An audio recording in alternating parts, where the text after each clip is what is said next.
Bonjour à tous, ici Maxime pour actualité-dvd.com et aujourd'hui je vais faire la critique du film Beyond Valkyrie, Dawn of the Fourth Reich en DVD, traduit en français par Opération Valkyrie, la peur au ventre. Le film est réalisé par Claudio Fa et met en vedette Sean Patrick Flannery, Tom Sizemore, Kip Pardue, Shane Goldbreath, Pasha Leshnikov, Stephen Lang et Roger Howard. Le film a été distribué par le studio Sony Pictures et est sorti en DVD le 27 septembre 2016. À l'aube de la fin de la Deuxième Guerre mondiale, une escouade spéciale des forces alliées est envoyée en Allemagne pour extraire Adam van Koenig, un des leaders de la résistance et du cercle de Creusot. Une fois rendus, ils réalisent aussi qu'ils devront arrêter un groupe d'officiers nazis qui veulent fuir en Argentine dans le but de former le 4e Reich. Beyond Valkyrie, Dawn of the Fourth Reich est un film qui est très moyen, qu'on pourrait à la limite qualifier de navet. Premièrement, le scénario, très difficile à suivre, je dirais assez boiteux, car il manque vraiment beaucoup d'explications pour permettre aux spectateurs de bien comprendre l'histoire. Très difficile pour un public de suivre, surtout en sachant que c'est seulement pour les 30 dernières minutes du film que l'escouade travaille sur l'opération pour laquelle elle a été envoyée. Tout le reste est surtout des combats et des déplacements. Au début, quand le film commence, on a vraiment le sentiment que la partie introduction, présentation des personnages, présentation de l'histoire, du but, a été complètement bâclée au profit des péripéties, car ça prend vraiment pas beaucoup de temps avant que l'action débute. On n'a même pas encore le temps de bien connaître les personnages.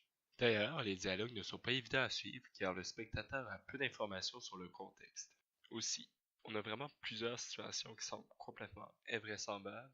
Par exemple, il est question d'une escouade de 4 soldats, dont un vient tout juste de terminer son entraînement de base, qui arrive à survivre sans problème à un convoi de nazis qui est beaucoup mieux armé qu'eux et plus nombreux.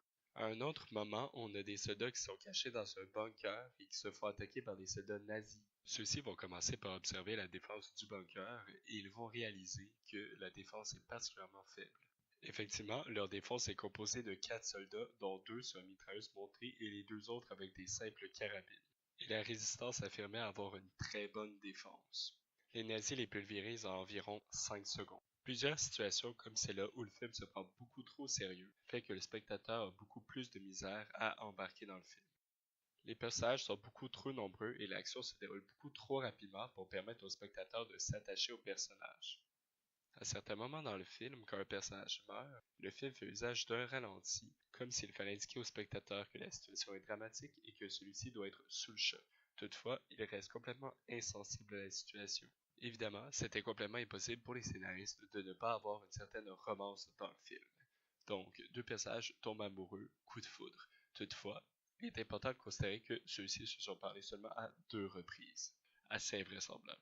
Car si on s'arrête rapidement au jeu des acteurs, je pense que La Petite Romance est un excellent exemple du jeu d'acteur qui est très moyen. C'est vraiment difficile de voir dans le visage des personnages l'amour qu'ils ressentent l'un pour l'autre et vraiment, pour le spectateur, d'y croire. Après tous ces points plus faibles, j'ai quand même noté quelques trucs plus positifs, notamment les décors et les costumes, que ce soit les bâtiments, les arbres ou les vêtements, le tout reste très bien choisi. Aussi, j'ai grandement apprécié la réalisation des scènes d'action, que ce soit le travelling ou les prises de vue. L'amateur de jeux vidéo en moi a eu aucune difficulté à s'imaginer être dans un jeu de tir à la 3e personne. J'arrivais vraiment à me sentir dans l'action. Par contre, l'amateur de musique de film en moi n'a vraiment pas été impressionné dans ce film.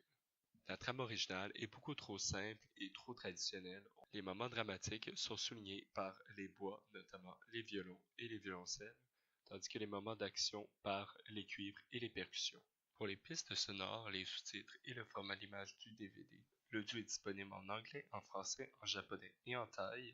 Les sous-titres en anglais pour sourds et muets, en chinois traditionnel, français, japonais, coréen, portugais, espagnol et thaï. Le format de l'image est panoramique anamorphosé, avec un ratio de largeur-hauteur de 1,85 sur 1. Il n'y a aucun supplément lié au film, seulement des bandes annonces. Pour conclure ma critique, malgré tous les défauts du film, je me dois quand même d'avouer que j'ai eu un certain plaisir à l'écouter. Ce n'est pas un film que je recommanderais, beaucoup d'autres films méritent d'être écoutés avant celui-là.